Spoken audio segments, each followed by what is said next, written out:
Распространите это видео, пусть вся Россия увидит, как власть отблагодарила героя.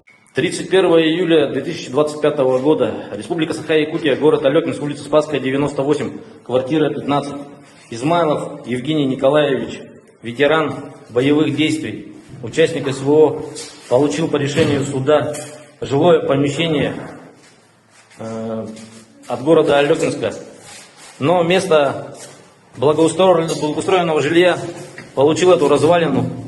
Плесень на стенах, хлам, разбитые стекла, грязь, следы прошлых жильцов.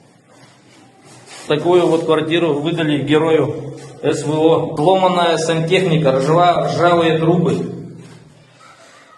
Евгений Измайлов призван по мобилизации, получил тяжелейшее осколочное ранение головы, инвалид второй группы, имеет орден мужества, диагноз эпилепсия, сморщенный мочевой пузырь, он не может передвигаться без помощи и нуждается в постоянном уходе.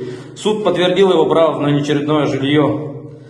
Но вместо этого администрация Алекинска исполнила решение суда ветерана, предоставила это. Как я уже говорил, плесень на стенах, потолке. Плесень опасна для дыхания, недопустима для инвалида. Разбитые окна, обвалившаяся штукатурка, разруха, стены крошатся, окна продуваются холодом. Грязь, хлам, бардак, следы прошлых жильцов. Где подготовка жилья? Сломанная сантехника, ржавые трубы, антисанитария, риск инфекций. Это не ошибка, это система. Он защищал родину, заплатил здоровьем, получил орден мужества. А родина в лице местной власти отблагодарила его плесенью, развалинами и антисанитарией.